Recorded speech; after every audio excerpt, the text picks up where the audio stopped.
अस्सलाम वालेकुम everyone, I am doctor Shanza Tahir and आप देख रहे हैं डॉक्टर मोटिवेशन। आज की वीडियो के अंदर हम डिस्कस करेंगे 11th class biology pairing scheme 2023 को। First of all we have the objective type. जो MCQs होते हैं तो वो आपके पास कैसे आते हैं और किन किन आपके चैप्टर्स में से आते हैं, तो हम फर्स्ट ऑफ ऑल वो डिस्कस कर लेते हैं। आपके पास सबसे पहले होता है चैप्टर नंबर 1, 2, 3, 4, 5, 6, 7, 8 एंड 9 तक चैप्टर में से आपके सब चैप्टर्स में से एक एक MCQs आना है। Then we have the chapter 10 and 11 जिसमें से 2 MCQs आने हैं। Then we have the chapter 12 and 13 जिसमें से एक एक MCQs आना है। एंड लास्ट में वी हैव द चैप्टर 14 जिसमें से 2 MCQs आने हैं। इस तरह से टोटल मिला के आपके 17 बनते हैं MCQs, जो आपने 17 के 17 अटैम्प्ट करने होते हैं। एंड मैं आपको रिकमेंड करूँगी कि आपने एक्सरसाइज के MCQs को बहुत अच्छे से फोकस करना है। मोस्टली एक्सरसाइज के रिपीट हो जाया करते हैं। साथ ही साथ जब आप लॉन्ग क्वेश्चन कर रहे हैं तो आपने अपने चैप्टर को रीड आउट करना है, तो आपने इंपॉर्टेंट पॉइंट्स को हाईलाइट कर लेना है। एंड लास्ट में आपने क्या करना है कि अपने पास पेपर के MCQs को ज़रूर करके जाना है, क्योंकि बोर्ड के एग्ज़ाम्स में पास पेपर के MCQs ही बाज़ औक़ात रिपीट हो जाया करते हैं। Next we have the subjective type, जिसके अंदर सेक्शन 1 है, शॉर्ट क्वेश्चंस है। आपके शॉर्ट क्वेश्चंस हमारे पास चैप्टर 2 में क्वेश्चन नंबर 2 है हमारे पास, जो चैप्टर 2 में से आपके एक शॉर्ट क्वेश्चन है। चैप्टर 3 में से 3 शॉर्ट क्वेश्चंस हैं। चैप्टर 8 में से आपके 2 शॉर्ट क्वेश्चंस हैं।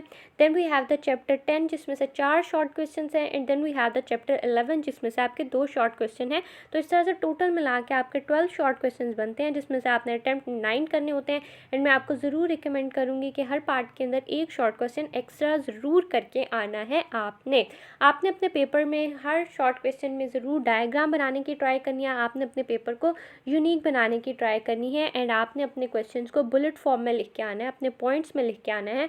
आपने फ्लो चार्ट्स बनाने हैं जितने आपसे मैक्सिमम बन सकते होंगे। मैं इंशाल्लाह नेक्स्ट पर आपको पेपर प्रेजेंटेशन भी ज़रूर डिस्कस करूँगी आपके साथ। Next we have the question number 3। ये भी हमारे पास शॉर्ट क्वेश्चन का है, जिसके अंदर आपके चैप्टर 1 में से 2 शॉर्ट क्वेश्चन हैं। चैप्टर 4 में से आपके 2 शॉर्ट क्वेश्चन हैं। चैप्टर 7 में से आपके 4 शॉर्ट क्वेश्चन हैं। चैप्टर 9 एंड 14 में से भी आपके 2 शॉर्ट क्वेश्चन हैं। टोटल मिला के आपके पास 12 बनते हैं एंड आपने अटैम्प्ट करने होते हैं 9। Next we have the question number 4। ये भी हमारे पास शॉर्ट क्वेश्चन का आपके पास पार्ट होता है, जिसके अंदर आपके पास चैप्टर 5 एंड 6 में से एक एक शॉर्ट क्वेश्चन है। एंड आपके चैप्टर 12 में से 3 शॉर्ट क्वेश्चन है। एंड चैप्टर 13 में से 4 शॉर्ट क्वेश्चन है। टोटल मिला के हमारे पास बनते हैं 9 शॉर्ट क्वेश्चन। अटैम्प्ट करने होते हैं 6 short question. Next we have the long question, जो सेक्शन 2 है हमारे पास। सबसे पहले देखते हैं क्वेश्चन नंबर 5।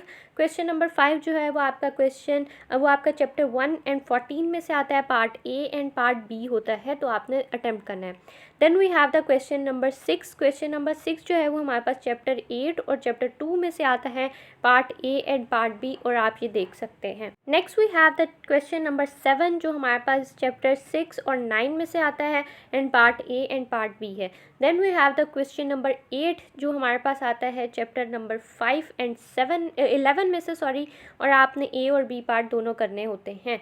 जिस भी क्वेश्चन का आपने एक पार्ट अटैम्प्ट किया है, A पार्ट अटैम्प्ट किया है, तो आपने उसका B ज़रूर करना है। जैसे कि अगर आपने 7 क्वेश्चन का A पार्ट अटैम्प्ट किया है तो आपने उसका B भी करना है। अब ऐसे नहीं कर सकते कि 7 का आपने A पार्ट कर लिया है एंड 8 का आप B पार्ट कर लें, तो आपको दोनों में मार्क्स नहीं मिलने वाले।